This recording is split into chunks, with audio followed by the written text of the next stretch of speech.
Naam, habari ndugu mtazamaji wa kipindi chetu cha FF Media. Leo ni Jumapili njema ambapo tupo hapa kanisani na tulikuwa tuna ibada njema sana. Tupate kusikiliza mawili matatu kutoka kwa mtumishi wetu tukajifunze zaidi na zaidi.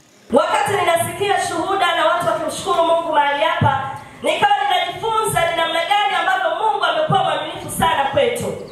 Lakini sisi watu tunajisahau kurudisha fadhila kwa Mungu kwa yale ambayo anatutendea. Tunajisahau kumshukuru Mungu au kumwambia Mungu asante kwa yale mema mengi ambayo Mungu anatutendea. Kwa sababu Mungu ni mwaminifu kwetu. Lakini sisi tumesahau kuweka ule mwaminifu mbele za Mungu vile ipasavyo. Na mimi asubuhi ya leo natamani tutafakari neno dogo, lakini linaweza kuwa kubwa sana kwa Mungu na kwako pia litakusaidia asubuhi ya leo. Neno uaminifu. Nini maana ya neno uaminifu? Uaminifu ni tabia njema ya mtu ambayo anakuwa nayo. Uaminifu ni tabia njema inayokuwa ndani ya mtu na inamfanya mtu huyu aweze kukubalika. Kama hauna uaminifu huwezi kukubalika. Haukubaliki na watu na hauwezi kukubalika na Mungu. Mungu atusaidie sana. Hukubaliki na watu na wala huwezi kukubalika na Mungu. Ambayo inamfanya aweze kukubalika na Mungu lakini na watu pia. Mungu atusaidie. Amen. Tunaposema neno uaminifu, tunajifunza uaminifu kwa Mungu wetu mwenyewe. Naomba fungua maneno ya Mungu kitabu kile cha Kumbukumbu sura ile ya 7, 9 hadi 13. Asante. Bwana asifiwe. Tunajifunza neno uaminifu kwa Mungu wetu mwenyewe. Neno la Mungu linasema ya kwamba basi jueni ya kwamba Mungu mwenyewe ni mwaminifu. Kama Mungu mwenyewe ni mwaminifu, sisi ni nani tusiwe waaminifu mbele za Mungu? Tunaposema kwamba tumeokoka, sisi ni mawakili wa Kristo. Sisi tunasomeka, sisi ni barua au wewe ni barua unasomeka mbele ya macho ya watu wanaokutazama, lakini hata Mungu aliyejua na kuona. Biblia inasema ya kwamba basi jueni ya kwamba Mungu mwenyewe ni mwaminifu. Kama tunasema ya kwamba Mungu mwenyewe ni mwaminifu, je, sisi uaminifu wetu kwa Mungu uko wapi? Mungu atusaidie sana. Unaweza ukajiuliza hilo swali. Kama Mungu yeye ni mwaminifu na mimi ninampenda Mungu, ninamtumikia Mungu, ninafanya kazi ya Mungu, je, uaminifu wangu kwa Mungu uko wapi? Naomba tuangalie neno la Mungu tena lingine, Wakorintho wa kwanza 4:1 hadi 2. Wakorintho wa kwanza sura ya 4 mstari wa kwanza hadi wa 2. Imeandikwa hivi, ule mstari wa kwanza: mtu na hatuhesabu hivi. Ndio. Kuwa tu watumishi wa Kristo. Amen. Na mawakili wa siri za Mungu. Amina. Hapo tena inahitajiwa katika mawakili ndio mtu aonekane kuwa mwaminifu. Amen. Asante sana. Mtu na hatuhesabu hivi ya kwamba sisi tu mawakili wa siri za Kristo. Lakini sio tu sisi kuwa mawakili wa siri za Kristo, bali sisi tuwe waaminifu mbele za Mungu. Bwana asifiwe. Haina sababu ya kusema kwamba wewe umeokoka lakini maisha yako na matendo yako hayafanani na wewe jinsi ulivyo. Tunaposema sisi ni mawakili wa Kristo, wakili ni maana yake ni kwamba ni mtu ambaye anasimama badala ya mtu mwingine. Sisi tumesimama hapa badala ya Kristo. Unapokuwa nyumbani kwako, unaposema umeokoka, watu wanatazama wakuone, waone maisha yako, waone tabia yako, waone mwenendo wako, wakuone jinsi ulivyo unafanana na tabia za Kristo. Mungu atusaidie sana. Tumepoteza uaminifu. Na wakati mwingine tumeshindwa hata kuhubiri injili sawa sawa, kwa sababu tunaposema habari za Yesu Kristo, watu wanaanza kwanza kutujaji. Wanajaji maisha yako, wanakuangalia jinsi ulivyo, mwenendo wako, tabia yako. Kuna wakati ulipewa kazi, hakuifanya vizuri. Kuna wakati ulipigiwa simu, njoo haraka, haukuja kwa wakati. Kuna vitu vingine mtu amekuamini, amekupa dhamana ya kazi yake ufanye, haujafanya kwa uaminifu. Alafu ukisimama unasema Bwana Yesu asifiwe. Inakaa sawa sawa jamani? Eti inakaa sawa sawa? Embu hakikisha ya kwamba wale wanaokutazama wajue ya kwamba hakika wewe umesimama badala ya Kristo. Tumepoteza vitu vingi kwa kukosa uaminifu. Tumepata hasara nyingi kwa sababu ya kukosa uaminifu. Mambo yetu mengi yameharibika kwa sababu ya kukosa uaminifu. Tumepoteza kazi. Tumepoteza shughuli mbalimbali ambazo yamkini ilikuwa ni halali yako kuipata. lakini umeipoteza kwa sababu ya kukosa uaminifu. Mungu atusaidie sana. Mungu atusaidie. Tabia ya mtu mwaminifu. Tabia ya mtu mwaminifu, namba 1, ni mtu yule anayetenda sawa sawa na sheria na taratibu zilizowekwa. Tabia ya mtu mwaminifu ni mtu yule anayetenda sawa sawa na sheria na taratibu ambazo zimewekwa. Wewe umeajiriwa kazini, yamkini uko serikalini au kwenye kazi ya mtu binafsi. Kila maeneo ambayo mtu amewekwa ziko sheria. Ukienda serikalini kuna taratibu zao. Fika kazini saa 1:30, umeifika ofisini uweke sign. Mtu amekuajiri kwenye biashara yake, ninaomba duka langu ufungue saa 1 asubuhi. Wewe unafungua saa 3. Pengine wewe ni mfanyakazi, wadada mnaofanya kazi za ndani. Umeaminiwa na huyo bosi wako kwamba ninakukabidhi nyumba yangu hii, uangalie mali zilizoko humu. Sheria na taratibu za nyumbani kwangu ni 1, 2, 3. Lazima uzifuate. Kwa hiyo tunaposema kwamba tabia ya mtu mwaminifu ni yule anayetenda sawa sawa na sheria na taratibu zilizowekwa. Mungu atusaidie sana. Kama kuna kitu ambacho umepewa, umeajiriwa na mtu, unafanya kazi ofisini, hata kazini kwako binafsi, kama wewe mwenyewe kwenye kazi yako tu mwenyewe sio mwaminifu, hauwezi kufanikiwa. Mungu atusaidie sana. Kwa hiyo kila kazi ina sheria, kila kazi ina taratibu. Kila mahali ambapo umewekwa kuna taratibu. Na ndio maana hata kwa Mungu wetu ziko taratibu. Bwana Yesu asifiwe. Hata ndani ya nyumba za ibada kuna taratibu. Mimi nimemuuliza mchungaji, hivi ibada ya asubuhi mnaanza saa ngapi? Akaniambia saa 1:30. Si ndio jamani? Si ni taratibu ambazo mmejiwekea? Kama ziko sheria, taratibu ambazo tumejiwekea, ziwe za kanisa au ziwe za familia, lazima zile taratibu zifuatwe. Zinapofuatwa zile taratibu, ndipo tunaposema kwamba huyu mtu ana tabia ya uaminifu. Amen. Umewekwa ni dada wa kazi ndani ya nyumba, umepewa majukumu.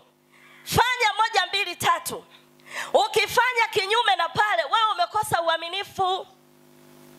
Unapokosa uaminifu, hata bosi wako anaweza akakuadhibu, si ndio? Unaweza ukafukuzwa kazi, si ndio jamani?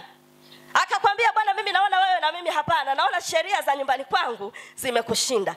Sasa kama sisi tu wanadamu tunawekeana sheria, tunawekeana taratibu, kwa Mungu wetu ikoje? Hebu tafakari. Mara ngapi umepoteza uaminifu kwa Mungu na bado Mungu amekuacha? Unajua Mungu wetu ni wa rehema sana. Mungu atusaidie. Mungu wetu ni wa rehema sana. Tunamkosea mara nyingi na tunamuudhi Mungu mara nyingi sana. Lakini kwa sababu yeye ni wa rehema, analeta neno likuponye. Anapoleta neno ni ili ufike mahali ubadilike. Kuna mahali tumeacha, na ndio maana hatuoni matokeo kwenye maisha yetu, na ndio maana hatuoni mabadiliko. Mungu awabariki watumishi wa Mungu ambao mlikuwa mnashuhudia hapa. Yaani nimebarikiwa sana. Yule kaka aliyesema alikuwa anafanya kazi hospitali ya mkoa, lakini Mungu amemsaidia, amepata kazi wapi? Huko Mtwara. Yaani kuna kitu ambacho nilikuwa ninajifunza. Kama asingekuwa mwaminifu, Mungu asingemuongeza, wala Mungu asingempa hiyo kazi. Si ndio jamani? Lakini Mungu anaangalia. Pamoja na kwamba alikuwa anafanya kazi za mkataba, lakini ninaamini kabisa zile kazi alikuwa anazifanya kwa uaminifu. Amen. Sasa Mungu huwa anaangalia uaminifu wake kwa mtu. Kama ukipoteza uaminifu, Mungu naye anakuacha. Utakaa mwaka wa kwanza, mwaka wa pili, mwaka wa 3, hauoni kitu kinaenda. Ni kwa sababu gani? Umepoteza uaminifu. Tabia ya mtu mwaminifu, anatenda sawa sawa na sheria ambazo zimewekwa. Lakini namba 2. Naomba hapo tusome neno. Kwenye hicho kipengele tusome neno Mathayo 24:45 hadi 46. Mathayo 24:45 hadi 46. 24 imeandikwa hivi. Imeandikwa hivi: ni nani basi yule mtumwa mwaminifu mwenye akili? Ndiyo. Ambaye bwana wake alimweka juu ya nyumba yake awape watu chakula kwa wakati wake? Heri mtumwa yule ambaye bwana wake ajapo atamkuta akifanya hivyo.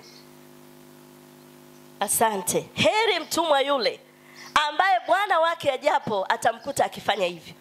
Anasema ni nani mtumwa yule mwaminifu ambaye bwana wake amempa vitu aviangalie na akafanya kwa uaminifu, huyo ndio Mungu anamtazama. Kanisa, sisi Mungu anatuangalia. Tunaposema kwamba tumeokoka, Mungu anataka aone uaminifu wake kwetu. Na maisha yetu yale tunayoishi ya kawaida kabisa, yale ambayo unaishi ukiwa nyumbani kwako, kazini kwako na watoto wako, Mungu anakuangalia uaminifu wako ukoje. Kile unachopewa unakifanya kwa uaminifu? Mungu atusaidie sana. Tabia ya mtu mwaminifu namba 2, ana hofu ya Mungu, hatendi dhambi. Mtu mwaminifu lazima awe na hofu ya Mungu.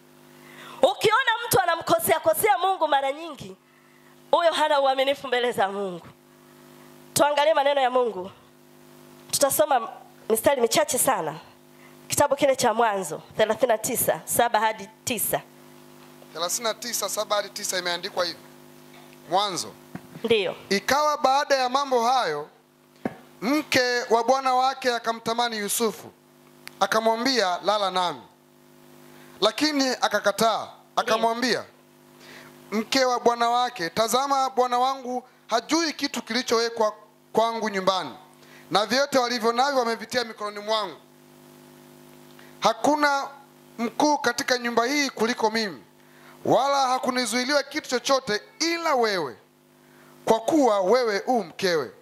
Nifanyaje ubaya huu mkubwa nimkose Mungu? Amen, asante. Tabia ya mtu mwaminifu, ana hofu ya Mungu, hatendi dhambi. Tunamuona Yusufu, habari hizi unazielewa na unasoma, yamkini unazirudia kila wakati. Lakini mchana wa leo na asubuhi hii yamkini Mungu akakutazamisha jambo jipya hapa.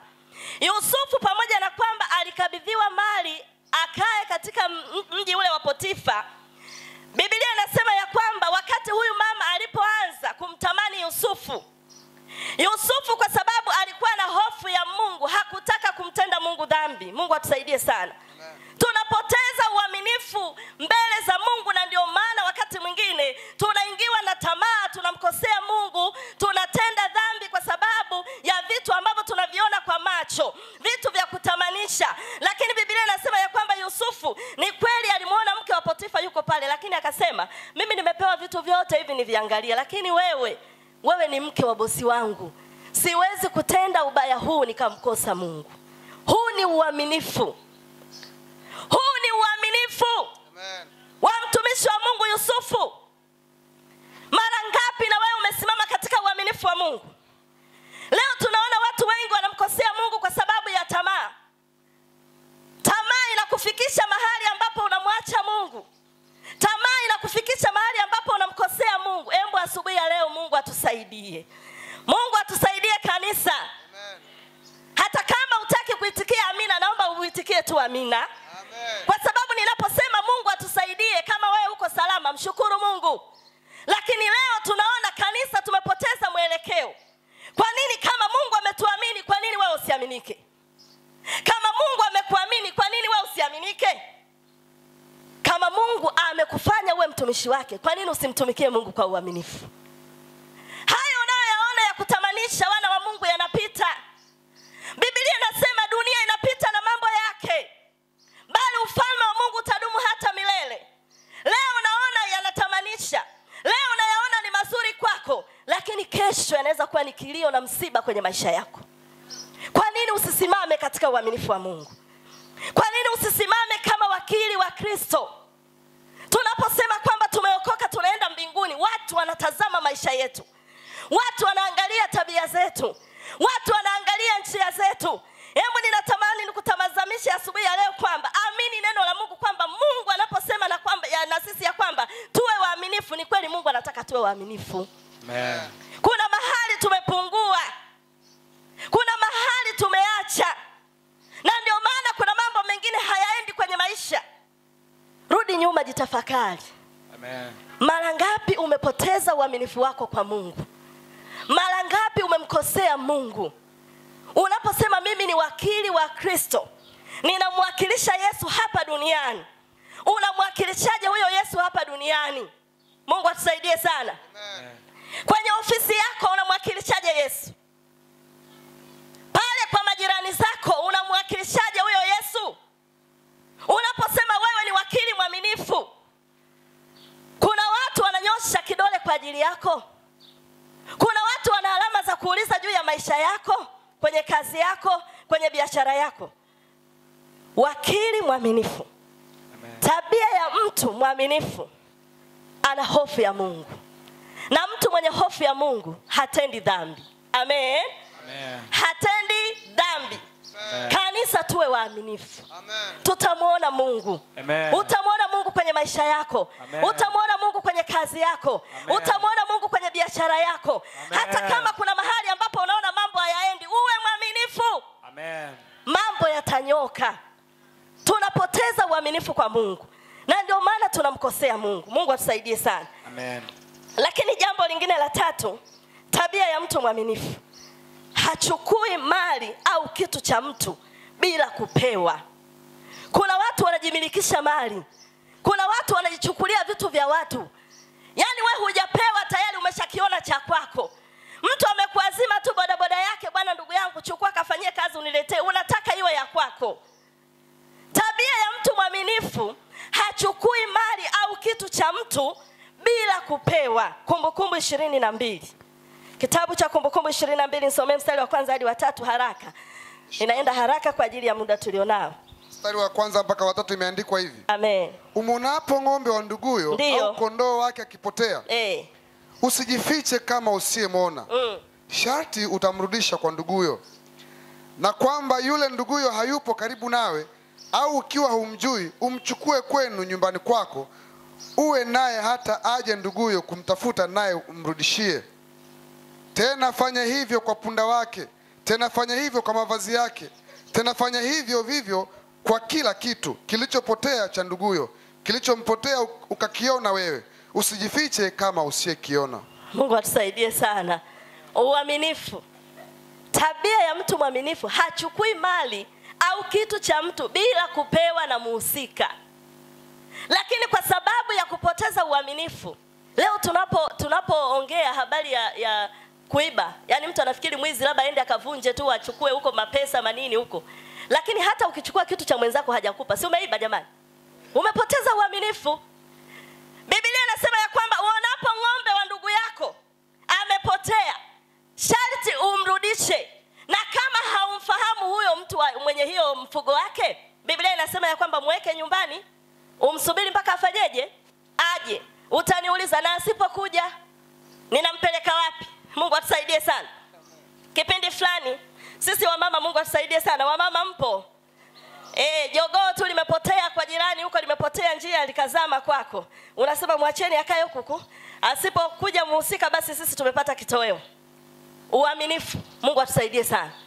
Kipindi fulani alipotea jogoo wa jirani yangu akaja kwangu. Sasa mimi sikuwa nimejua ni jirani yupi. Nikafuatilia nyumba ya kwanza, ya pili, ya tatu. Kila ninayemwambia anasema sio wa kwangu. Mimi nikasema Mungu naomba unisaidie, nitamtunza. Nitamtunza mpaka pale mwenye nacho atakapopatikana.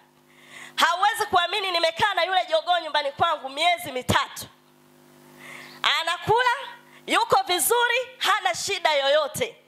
Siku moja nikiwa ninatoka ninapandisha nyumbani kwangu, jirani, nimefika pale stationary, yule jirani ananiambia hivi, mama samahani, nina kuku wangu amepotea muda mrefu sana. Nahisi kama ni miezi 2 au 3. Lakini nimehangaika kumtafuta, sijui yuko wapi. Nikamwambia hivi, njoo nyumbani kwangu umwangalie. Kama ni wa kwako, utamchukua. Mungu atusaidie sana. Yule dada alipokuja akaangalia, kweli akamkuta ni wa kwake.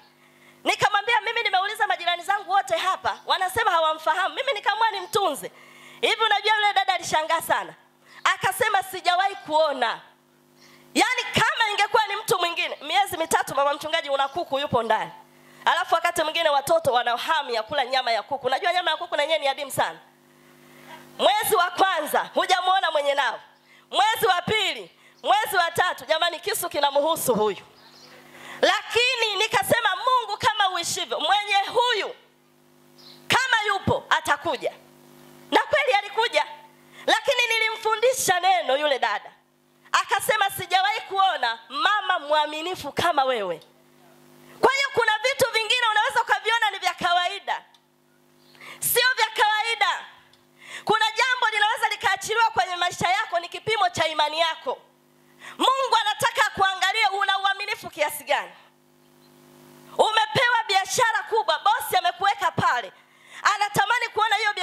yakiendelea. Mwezi wa kwanza, mwezi wa pili, duka linaisha. Kumbe wewe pale kuna mambo yako unayafanya. Alafu sasa yule bosi kwa sababu amekuamini na anajua huyu ni mpendwa mwenzangu, hana mashaka, si ndio Hana mashaka. Kumbe wewe kila siku kidogo kidogo unahamisha. Nataka niseme hivi, Mungu wetu ni mwaminifu.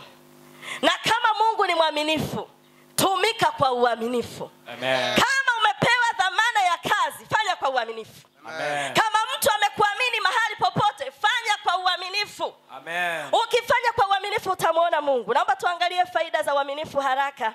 Yaani muda umeshaondoka, mimi naona masaa yameshaniishia kabisa. Faida ya kuwa mwaminifu, Mathayo 25. Fungua Mathayo 25:20 hadi 23. Kitabu cha Mathayo 25 mstari wa 23 20 hadi 23. Imeandikwa hivi. Ndiyo. Akaja yule aliyepokea talanta 5. Akaleta talanta zake nyingine 5. Akisema, Bwana, uliweka kwangu talanta 5, tazama talanta nyingine 5 nilizozipata faida. Ndiyo. Bwana wake akamwambia, vyema mtumwa mwema na mwaminifu, ulikuwa mwaminifu kwa machache, nitakuweka juu ya mengi. Ingia katika furaha ya bwana wako. 22. Akaja na yule aliyepokea talanta 2 akasema, Bwana, uliweka kwangu talanta 2, tazama talanta nyingine 2 nilizozipata faida. Bwana wake akamwambia, vyema mtumwa mwaminifu, ulikuwa mwaminifu kwa machache, nitakuweka juu ya mengi. Ingia katika furaha ya bwana wako. Ndiyo.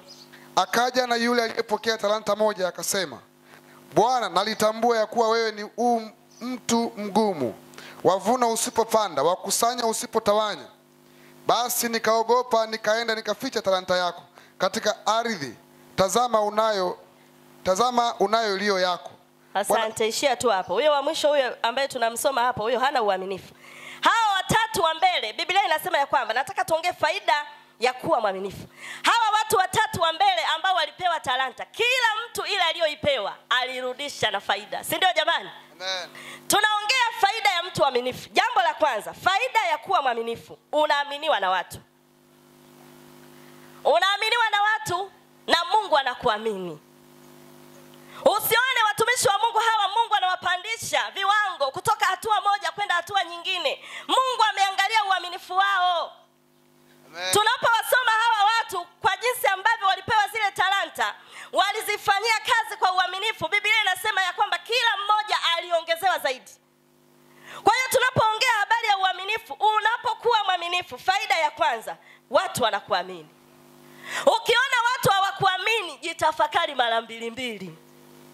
Na ndio ile nilisema, kama sisi wa ndani hatuaminiki, huko nje inakuaje? Mungu atusaidie sana.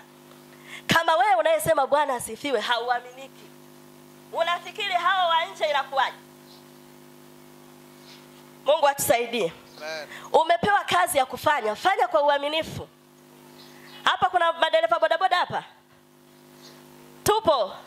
Dereva bodaboda au bodaboda ni jina nani sana? Haya, madereva wa pikipiki, wale wanaobeba abiria, tupo. Mungu awabariki sana. Kazi mliopewa mnatakiwa muifanye kwa uaminifu. Kuna sifa ambayo sio nzuri sana kwa hawa madereva wanaobeba abiria, hasa bodaboda. Si ndio jina maarufu linalofahamika? Unakuwa na mteja wako, siku ya kwanza akikupigia simu unamwambia mama niko hapa nakuja, unawahi. Si ndio? Siku ya pili, ndugu yangu njoo nataka niende kanisani, huko wapi? Mama niko hapa nakuja. Huko hapo, huko Masika. Mtu yuko Kionda, wewe uko wapi? Unakaa kidogo, umefika wapi? Niko hapa karibu nakuja. Umetoka Masika umeenda Kinguruila. Umeona hiyo kazi? Hivi huyu mtu ataendelea kukuamini wewe? Hapana. Mimi kuna siku nilimwambia dereva wangu, nikamwambia kuanzia leo hata kama tunaabudu kanisa hili, sikuamini. Na nikamwambia sitakutumia tena. Sasa usifike mahali pa kutokuaminiwa. Nikamwambia ndugu mwingine nikasema, ili Mungu abariki kazi yako, ili Mungu akusaidie upate wateja wengi, kuwa mwaminifu. Mama anakupigia simu, nataka niende kazini. Kama uko mbali, mwambie. Kwani kuna shida gani? Wewe unataka utoke mjini kaskazini uende Kionda, utoke Kionda uende Lugala, utoke Lugala uende wapi? Mtu huyu mmoja, inawezekana? Tamaa zinatupoteza, tunakosa uaminifu. Na unapokosa uaminifu umepoteza kazi. Watu watashinda kukuamini. Nikawa namwambia kijana mmoja, nikasema hapa mpo wafanyabiashara bodaboda wengi, lakini mbona kila wakati ni wewe wanakutumia? Mtu akiwa na shida, mwite fulani. Kwa sababu ya nini? Uaminifu. Hebu muangalie jirani yako, mwambie uwe mwaminifu kwenye kazi yako. Utapoteza wateja. Kuna watu wengi sana wanatamani kukutumia kwenye kazi yako, lakini umekosa uaminifu. Ukiwa mwaminifu unaaminiwa na watu. Lakini namba 2, ukiwa mwaminifu unahifadhiwa. Uaminifu unafanya watu wa kuhifadhi. Hata kama ukikutana na changamoto, uaminifu wako utafanya watu wakutetee. Kuna hivyo je, kusikia kuna watu wanasema yani jamani huyu kijana wamemuonea kabisa. Yani huyu kijana sivyo alivyokuwa. Yani wamemkamata tu bure, wamemweka ndani bure. Yani watu wanainuka wanakutetea kwa sababu ya uaminifu. Ukikosa uaminifu huwezi kuhifadhiwa. Kuna wakati unaweza ukapata shida, unaenda kwa mtu unamwambia ndugu yangu naomba unisaidie hata nilale tu hapa. Mambo ni magumu. Kwa sababu ya kukosa uaminifu mtu anakuambia hapana, hapa nyumbani kwangu huwezi kukaa, kwa sababu anakujua. Mungu atusaidie sana. Ukiwa mwaminifu unahifadhiwa. Ukiwa na shida watu watakusaidia kwa sababu ya uaminifu. Lakini jambo lingine, faida ya kuwa mwaminifu, unakubalika. Kuna watu wanakubalika. Na hata unaweza kuwa shahidi, kuna mahali unakubalika. Sasa sio unakubalika tu hivi, ni kwa sababu ya mambo unayoyafanya. Nimtolee mfano tu mtumishi wa Mungu aliyeshuhudia hapa kwamba amekatiwa tiketi ya ndege ya kwenda Zanzibar si wapi. Si anakubalika jamani? Sasa kukubalika kwake sina maana nyuma ya pazia kuna kitu. Si ndio? Yaani ukimwona mtu anasimama anajinadi au anaongea vile ambavyo Mungu anamsaidia au Mungu anamuinua au Mungu anamtetea, ni kwa sababu anakubalika. Amen. Wewe hebu jiangalie, unakubalika? Au wakati mwingine watu wanakukataa. Wanakukataa kwa sababu ya wewe mwenyewe jinsi maisha yako ulivyo, sio mwaminifu. Faida ya kuwa mwaminifu, unakubalika na watu. Popote utakapokuwa watu watakukubali tu. Hata kama umehama Kionda umeenda kupanga Lukobe, ukikaa kule kwa sababu ya maisha yako watu watakukubali. Mungu atusaidie sana.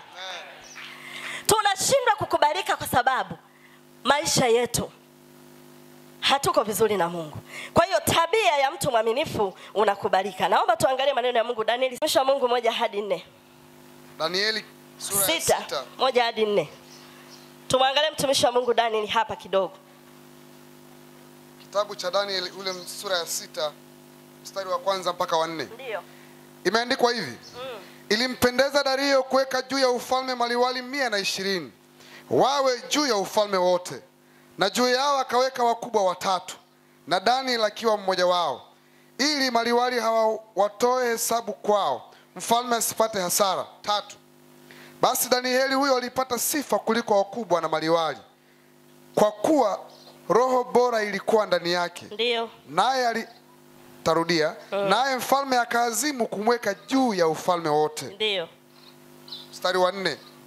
Basi mawaziri na maamiri wakatafuta sana kupata sababu za kumshtaki Danieli kwa habari za mambo ya kifalme, lakini hawakuweza kuona sababu wala kosa, kwa maana alikuwa mwaminifu, wala halikuonekana kosa wala hatia ndani yake.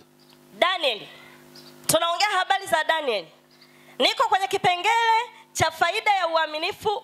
Ukiwa mwaminifu unakubalika. Amen. Biblia inasema ya kwamba Danieli hawakuona kosa lolote ndani yake kwa sababu alikuwa mwaminifu. Bwana asifiwe. Alikuwa mwaminifu. Ukisoma habari za Danieli, sekeseke lile lilipoanza, wakaanza watu kuinuka juu yake, wanamchukia tu. Tena ni viongozi wenzie. Biblia inasema ya kwamba wakainuka mawaziri na maliwali, wakasema huyu Danieli anaonekana anapendwa sana na mfalme.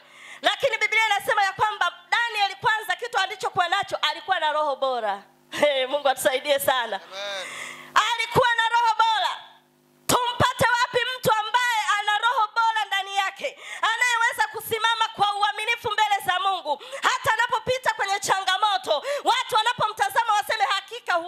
hawajamuonea, huyu wamemuonea, haiwezekani.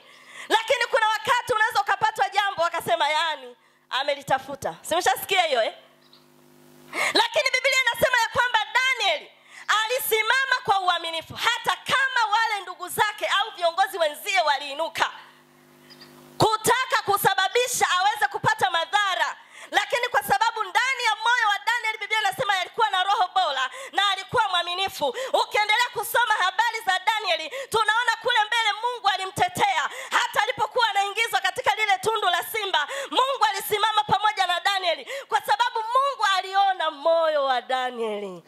Aliona Daniel ni mtu mwaminifu. Daniel alikuwa na roho bora ndani yake. Hakutaka kumkosea Mungu, hakutaka kujichafua.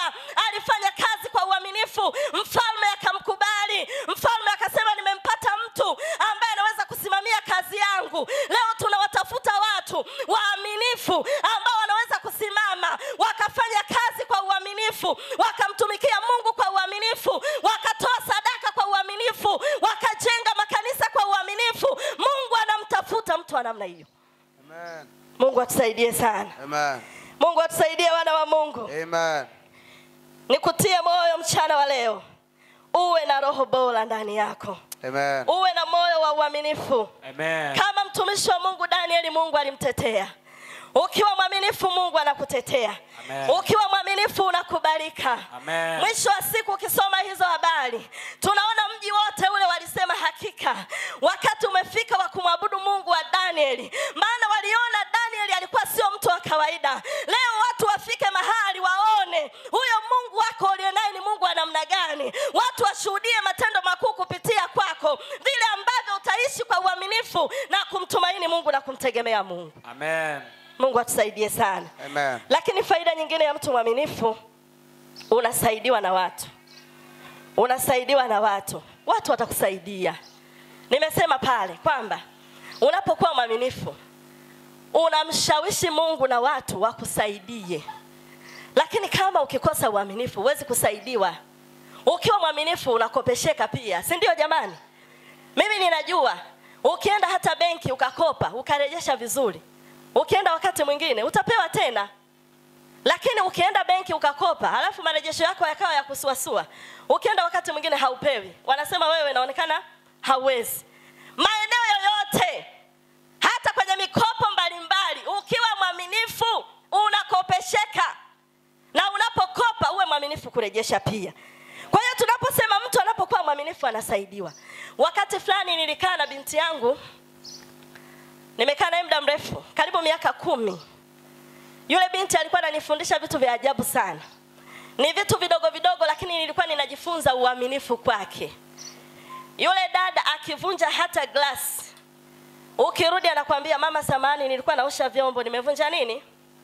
Glasi. Nikawa nawaza nasema hata glasi tu anatoa taarifa. Lakini leo kuna watu wengine, binti huyu avunje glasi, nitakukata kwenye mshahara wako. Wamama mpo? Lakini yule binti alikuwa na hali fulani ya uaminifu sana, kiasi kwamba ikafika mahali mimi na mume wangu tukasema jamani, huyu binti tumekaa naye miaka mingi, alafu kwa jinsi ambavyo ametuonyesha uaminifu, unaweza kuondoka ukasafiri, utakaa mwezi unarudi, nyumba ni kama umemwacha mama mwenye nyumba ndani, watoto wako salama. Nikasema huyu binti tumfanyie jambo. Na kwa sababu tulishamuona ni binti ambaye alikuwa na uelewa na ana akili, tukamuuliza, na umri wake ulikuwa bado mdogo, tukamwambia unaweza ukapenda kusoma? Akasema mimi niko tayari, ninaweza kusoma. Nikamwambia mume wangu tumsomeshe huyu binti hata masomo yale ya mchana. Akifanya kazi zake asubuhi, unajua QT ile wanasoma kule 8:8, akaanza kusoma kule 8:8 kwa pekupeku kule. Anafanya kazi mchana, ikifika saa 7 amevaa sketi yake na blouse shuleni. Amesoma mwaka wa kwanza form 1 na form 2 akamaliza, mwaka wa pili form 3 form 4 akamaliza, akafaulu vizuri. Alipofaulu vizuri mwaka wa 3 akaenda 5 na 6 akafaulu vizuri. Ndio haya ambayo mtumishi wa Mungu alikuwa anashuhudia hapa, kwamba kuna vitu vingine unapokuwa mwaminifu lazima Mungu akutetee. Amen. Yule binti amesoma, amemaliza, akaenda chuo Dar es Salaam. Hivi ninavyowaambia yuko kazini na ameshaajiriwa, yuko Arusha na anafanya kazi. Amen. Lakini ni kitu gani ambacho kilitushawishi? Kilichotushawishi kumsaidia ni kwa sababu ya uaminifu. Unapokuwa mwaminifu unasaidiwa. Wewe umekaa hapo ulipo kwenye nyumba hiyo, pengine kwa bosi wako amekupa kazi, kitu kidogo kinakufanya unapoteza uaminifu. Na unapopoteza uaminifu, hata kama huyo bosi anataka kukusaidia, hiyo ndio imeishia hapo. Hawezi kukusaidia. Kwa hiyo usipoteze uaminifu wako. Fanya kazi uliopewa kwa uaminifu. Hata kama ni dada wa kazi ndani, fanya kwa uaminifu. Umeharibu, umekosea, sema. Mungu atusaidie sana. Amen. Kama umedhaminiwa, mtu amekupa kazi yake, ifanye kwa uaminifu. Huwezi jua, pengine kupitia hiyo kazi Mungu akakupandisha viwango vingine. Amen. Ukajikuta umetoka hatua moja umeenda hatua nyingine. Kwa hiyo faida ya kuwa mwaminifu, unasaidiwa, unakopesheka, lakini mwisho macho ya Mungu yanakutazama. Haleluya. Macho ya Mungu lazima yakutazame. Soma katika kitabu cha Zaburi 101 mstari wa 6. Tutaenda kuishia hapo, tutamshukuru Mungu, tutamwomba Mungu, tutaenda kumtolea Mungu sadaka zetu. Zaburi 101 mstari wa 6. Zaburi 101 mstari wa 6. Ukiwa mwaminifu, macho ya Mungu yanakutazama. Imeandikwa hivi. Amen. 6:101. Macho yangu atamwelekea mwaminifu katika nchi. Ndiyo. Hao wakae nami, yeye aendaye katika njia kamilifu ndiye atakayenitumikia. Macho yangu yatamwelekea mtu mwaminifu. Naomba tusimame. Macho ya Mungu yanamtazama mtu aliye mwaminifu. Kama hauna uaminifu mbele za Mungu, Mungu hawezi kukutazama. Kuna mambo mengi yanafeli kwenye maisha yako. Kuna mambo mengi hayaendi kwenye maisha yako. Kuna mambo mengi umepoteza. Kuna ajira nyingi zimepotea kwako. Kuna pesa zako nyingi zimepotea kwa sababu ya kukosa uaminifu. Lakini unapokuwa mwaminifu, lazima Mungu akutokee. Na wanawake, Mungu atusaidie sisi wa mama. Wakati mwingine unabeba mimba, unasema Mungu ukinisaidia nikizaa huyu mtoto, nitaenda kukushukuru na kukutolea sadaka ya shukrani. Tukapate mawili matatu kutoka kwa washirika ambao wamejifunza leo kutoka hapa kanisani. Kaa nami, usitoke mahali hapo, nikazungumze na washirika baadhi upate kujua ni nini wamejifunza kutokana na kwaya, ibada, mahubiri na kadhalika. Twende tukapate mawili matatu. Bwana Yesu asifiwe. Amina. Kwa majina unaitwa nani? Majina yangu naitwa Hatangimana Amos Legama. Unaweza kuambia nini wanaokutizama wakati huu kuhusu somo la leo? Kwa kweli siku ya leo tumekuwa na ibada nzuri ambapo mtumishi wa Mungu ametufundisha kwa habari ya uaminifu, ambapo tumeona kuwa uaminifu ni kwenda katika njia kamilifu. Na somo hili mtumishi wa Mungu ametupatia kutoka kitabu kile cha Wagalatia sura 5 na mstari wa 24, ikiwa ni moja kati ya matunda 9 ya Roho Mtakatifu. Naam, ulishawahi kuwa mwaminifu kwenye maisha yako? Kwa kweli ninajitahidi na ninaendelea kupambana kuwa mwaminifu, na kwa somo la leo kwa kweli nitaongeza bidii zaidi. Amina. Mungu akubariki sana mtumishi, endelea kuwa mwaminifu kwenye maisha yako. Bwana Yesu asifiwe. Amina. Kwa majina unaitwa nani? Naitwa Miss Mel John. Ongela Miss Mel, umependeza sana Jumapili ya leo. Asante. Unaweza ukaambia nini wanaokutizama wakati huu kuhusiana na somo la Jumapili hii? Kwa kweli nimefurahi, pia nimejifunza uaminifu, nimeweza kuelewa kwa upana zaidi, na pia napenda wakaribu katika kanisa letu waje washiriki, maana kuna mafundisho mazuri. Pia tunajifunza namna tutakavyoishi nje ya jamii na ndani ya kanisa. Ulishawahi kuwa na rafiki ambaye sio mwaminifu? Kwangu mimi ndio ilishaye kutokea, na hisi labda ilikuwa ni bahati mbaya au ni makusudi, kwa sababu kuna kitu nilimwambia na nikakisikia nje na mtu mwingine tofauti na yeye. Ulimsaidia nini wakati ulipogundua kwamba sio mwaminifu? Nilijaribu kumwelezea jinsi ilivyo na sio vizuri pia. Amina. Miss Meli, ubarikiwe sana na uwe na Jumapili njema. Kwa majina unaitwa nani mpendwa? Kwa majina naitwa Agnes Emmanuel, ni muumini wa hapa FCT Mafiga. Agnes, unaweza kuambia nini watazamaji wanaokutazama wakati huu kupitia channel yetu ya FF Media kutokana na somo lilojifunza leo? Somo la leo tumejifunza kuhusu uaminifu. Uaminifu ni tabia njema ambayo ipo ndani mwa mtu. Unapokuwa mwaminifu kuna faida mbalimbali. Kwanza unaaminika kwa Mungu na kwa binadamu wenzako wanakuamini, unahifadhiwa, unapokuwa na shida unaweza kusaidiwa unapokuwa na uaminifu. Lakini kama sio mwaminifu ni ngumu kusaidiwa na mtu. Kwa hiyo tunajifunza kwamba tuwe na uaminifu miongoni mwetu, pia kwa Mungu wa kutenda matendo mema na bila kumkosea Mungu. Amina. Unawashauri nini wanaokutizama wakati huu? Maana kuna baadhi ya watu waga sio waaminifu, si ndio? Kwenye kazi, kwenye vitu mbalimbali, labda mtu anapewa pesa 20,000 labda nihifadhie au nifuatie kitu fulani, nyingine anaweka. Je, unamshauri mtu wa design hiyo vipi? Kwa watu ambao sio waaminifu, na washauri kwamba wajitahidi kuwa waaminifu kwa watu. Kama mtu umepewa kazi, fanya vile inavyotakiwa. Kama kuna mtu labda amekupatia pesa yake umuhifadhie, jaribu kufanya vile ambavyo mtu anataka kwa uaminifu. Hiyo itakusaidia hata baadaye, hata kwa Mungu pia. Mungu anaweza kukubariki zaidi kutokana na wewe jinsi unavyokuwa mwaminifu kwa wenzako pia. Amina, Mungu akubariki sana. Kama tulivyomsikia mhubiri wetu wa Jumapili hii ya leo, nipende kukuambia wewe unanitazama wakati huu, kuwa na uaminifu kwenye maisha yetu ni kitu bomba sana.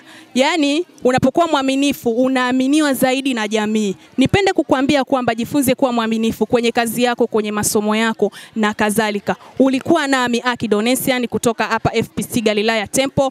Uwe na Jumapili njema. Bye bye.